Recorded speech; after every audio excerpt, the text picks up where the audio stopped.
시청자 여러분 안녕하십니까? 복지TV 뉴스입니다. 전 세계인의 축제 2018 평창 동계 패럴림픽 대회 첫 번째 뉴스는 대회 현장 소식입니다.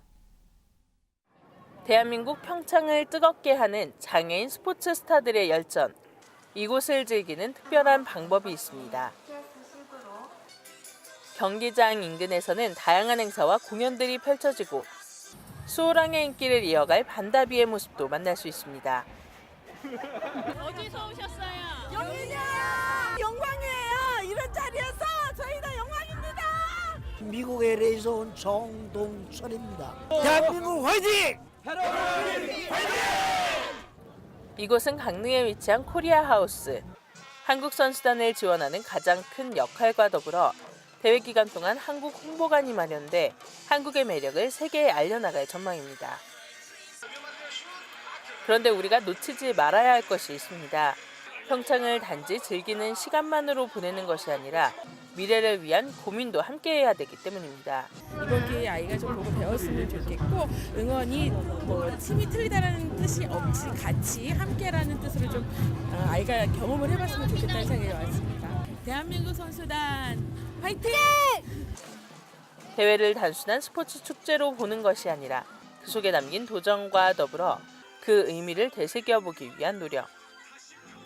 지난 7일 대회 개막을 앞두고 강릉에서 열린 국제 장애인 스포츠 포럼에서는 보다 나은 세상을 위해 많은 이들이 머리를 맞댔습니다. 장애인에 대한 인식이 변하고 사회 구성원으로 더 넓게 활동하고 이를 위한 모든 사회 여건이 개선되는 것이 우리에게 남겨질 숙제입니다. 패럴림픽이라는 것은 스포츠로서의 인간의 한계를 극복하는 것도 보여주지만 이러한 도전을 통해서 우리의 모든 사회에 있어서의 장애인들의 삶의 지평을 넓히고 도전하는 그런 의식을 과 자신감을 넓혀준다는 의미에서 스포츠로서의 의미 그 이상이 있다 이런 이야기를 했습니다. 지금 이 순간 선수들이 열정을 녹여내 만드는 축제를 즐기고 응원하는 것도 중요합니다. 하지만 우리가 평창을 통해 무엇을 느끼고 배워야 할지 고민이 필요합니다.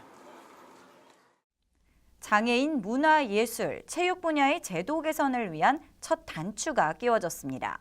전국 장애인 차별철폐연대와 문화체육관광부 도종환 장관이 만나 이를 위한 민관협의체 구성을 약속한 건데요. 하세인 기자입니다. 문화체육관광부 도종환 장관과 전국장애인차별철폐연대의 만남이 성사됐습니다. 전국장애인차별철폐연대는 지난달 2일과 9일 기자회견을 통해 장애인의 문화예술 체육 제도 개선과 예산 확보를 요구하며 문화체육관광부 도종환 장관과의 면담을 요청했습니다. 이에 도 장관이 전 장현을 만나 장애인 문화예술 체육 정책 예산 반영 민간협의체 구성을 약속했습니다. 면담은 비공개로 진행됐으며 도종환 장관은 장애인 문화예술 체육 정책 예산 반영 민간협의체와 장애인 문화예술 권리지원법 제정 민간협의체 구성을 약속했고 향후 면담에서 장애계의 의견을 반영하겠다고 밝혔습니다. 일단 5월 달까지는 예산을 반영하는 기구, 그리고 또 장애인 문화예술 권리지원법이라고 해서 별도의 법안을 만들어서 추진하는 방식에 대한 논의기구, 그렇게 해서 이렇게 논의기구를 만드는 것들에 대해서 이제 장관님의 답변을 들었어요.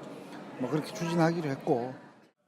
기초를 닦고 최소한의 시설들을 만들고 예산을 확보하고 장애인 체육시설을 지으면 체육을 지도할 수 있는 체육 지도자들이 1000명 정도는 확보돼야 한다고 생각을 하면서 준비하도록 하겠다는 말씀을 드리겠습니다. 한편 도 장관은 향후 면담에서 장애계의 의견을 반영하겠다고 밝혔습니다. 복지TV 뉴스 하세인입니다. 평창 동계 패럴림픽에서 우리 장애인 아이스하키 대표팀은 금메달 유력 후보로 손꼽히는데요. 오랜 시간 끈끈하게 조직력을 다져온 선수들은 꿈의 무대 평창에서 새 역사를 쓰겠다는 각오입니다. 썰매를 탄 선수들의 격렬한 몸싸움이 이어지고 두 개의 스틱 사이에서 현란하게 움직이던 퍽이 골망을 흔듭니다. 속도감과 치열함은 일반 아이스하키와 큰 차이가 없어 보는 이들은 손에 땀을 줍니다. 장애인 아이스하키, 파라 아이스하키 남자 대표팀은 평창에서 우리 선수단 사상 첫 패럴림픽 금메달을 노립니다. 저희 패럴림픽 목표는 결승전 진출을 일단 목표로 하고요. 그리고 결승전 진출해서 꼭 금메달을 따드리도록 하겠습니다. 파라 아이스하키는 피리어드당 시간만 아이스하키보다 5분 짧은 15분일 뿐 나머지 규칙은 거의 동일합니다. 파라 아이스하키에서 우리 대표팀의 세계 랭킹은 세계 최강 미국과 캐나다에 이은 3위. 빙판 위의 메시로 불리는 세계 정상급 공격수 정승환을 중심으로 탄탄하게 다져진 조직력이 강호반열에 올라선 비결입니다. 짧게는 수년에서 길게는 10년 넘게 서로 호흡을 맞춰온 선수들은 눈빛만 봐도 통하는 사이입니다. 우리나라 팀이 조직력이 좋은 팀이잖아요. 그래서 공격력보다는 좀 수비 위주로 좀 조직력을 많이 가다듬었어요. 그렇다 보니까 더 조직력이 끈끈해진 것 같고 또 저희 선수비 후 역습해서 강팀과의 경기에서도 이길 수 있도록 이렇게 준비했습니다. 대표팀은 평창에서 지금껏 한 번도 이겨본 적 없는 미국과 캐나다를 넘어 우승을 향한다는 각오입니다. 복지TV 뉴스 박고은입니다. 어린 자녀 둔 부모님들 아이들 등하굣길 걱정 많이 하시죠? 경기도가 유니버설 디자인을 적용해 학교 주변을 정리하는 사업을 펼치고 있습니다. 정두리 기자입니다. 광주에 있는 한 초등학교. 학교 앞은 아이를 마중 나온 학부모들로 북적입니다. 교문 앞으로 차가 들어갈 수 없게 주정차 구역을 따로 만들어 놓고 좁은 골목엔 나무 데크로 만든 인도를 새로 설치해 안전한 모습입니다. 애들은 막 뛰잖아요. 근데 여기서는 뛰어도 차가 없으니까 큰 사고율이 없다라는 점. 그 점이 참 좋은 것 같아요. 경기도가 만든 안심 통학로. 차와 사람이 뒤엉켜 위태로운 통학길 안전사고를 없애기 위한 사업입니다. 지난 2016년부터 도내 10곳의 학교 주변에 유니버설 디자인을 도입해 정리했습니다. 사용자 중심의 건축 디자인으로 높은 지대에 턱을 깎아 아이 어른 할 것 없이 편하게 다닐 수 있고 꼬불꼬불한 천이나 빨간 주의 표시로 운전자의 시선을 끌어 차량 속도를 낮추는 효과가 있습니다.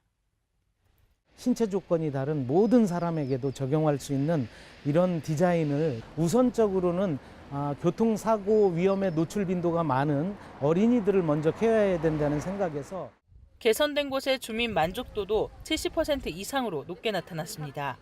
도는 올해도 25억 원의 예산을 투입해 5곳을 더 개선하고 사업 효과를 따져 학교 주변뿐 아니라 공원이나 지역 주민센터로 확대할 방침입니다. 복지TV 뉴스 정두리입니다. 서울 구로구가 치매가 있는 어르신들의 안전을 위해 개발한 안심 서비스 기기를 주민에게 전달하는 행사를 가졌습니다. 구로구는 2018 구로구 스마트 도시 조성 추진 계획으로 지난해 사업 공모를 실시했습니다. 이 결과 치매 어르신의 실종 사고를 조기 예방하고 실종 시 신속한 위치 정보를 확인할 수 있는 앱 등 사물 인터넷 인프라를 활용한 서비스를 개발했으며 지난 9일에는 지역 내 치매 어르신과 보호자 등 50여 명을 초청해 안심 서비스 기기를 전달했습니다.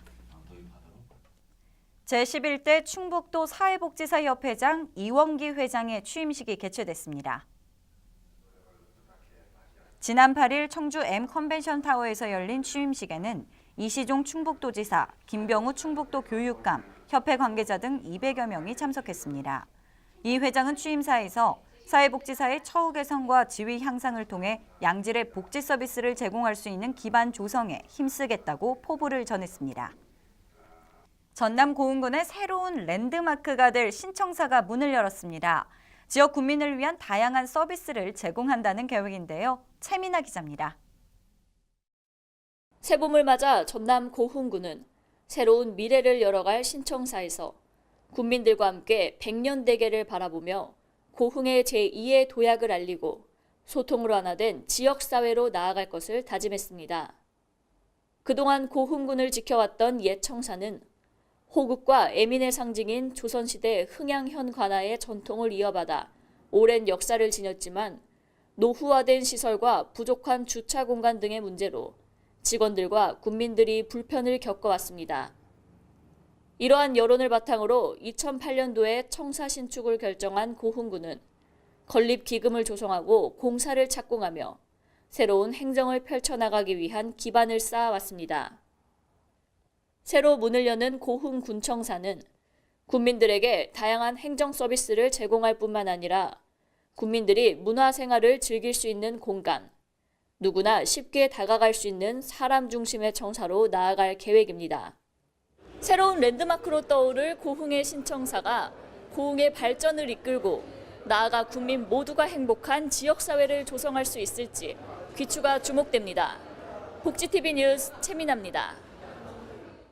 일하는 100세, 아름다운 시니어를 목표로 노인복지의 중심축 역할을 하고 있는 여수 시니어 클럽이 올해는 1000여 명 이상의 어르신에게 다양한 사회활동 기회를 제공합니다. 기존 노인복지시설들은 여가나 요양의 목적이 강했지만 여수 시니어 클럽은 어르신들이 직접 일을 하면서 경제적 자립 능력을 향상시킬 수 있도록 도와 좋은 평가를 받아왔습니다. 올해 시니어 클럽은 공공의료시설 도우미, 관광지 환경 지킴이 등으로 활동 분야를 넓히고 120명 규모의 인력 파견형 사업도 추진할 예정입니다. 여수 여성문화회관이 올해도 다양한 학습 프로그램을 통해 여성이 행복한 지역사회를 조성하고자 나섰습니다. 여수 여성문화회관은 그동안 지역 여성들에게 새로운 지식과 정보를 습득할 수 있는 기회를 제공해 삶의 질을 향상시키는 데 힘써왔으며 시의 문화 발전에도 큰 기여를 했습니다.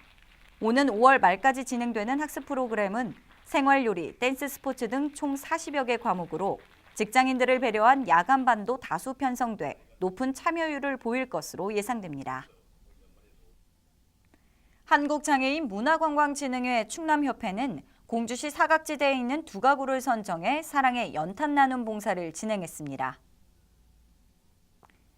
지난 7일에 열린 이날 봉사에는 김기태 한국장애인 문화관광진흥회 충남협회장과 사랑의 희망은행, 신관동 동장 등 봉사자 10여 명이 참여했습니다. 이번 연탄은 지역 주민 정윤덕 씨가 연탄 500장을 후원한 가운데 이날 봉사에서 충남협회장은 늦겨울이지만 사각지대를 찾아다니며 따뜻함을 전하겠다고 말했습니다.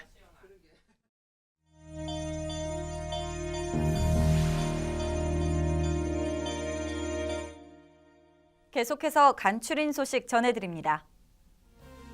대한적십자사 혈액관리본부가 지난 9일 기준으로 전국의 혈액 보유량이 3.91분으로 적정 수준인 5일을 훨씬 밑돌았다고 밝혔습니다.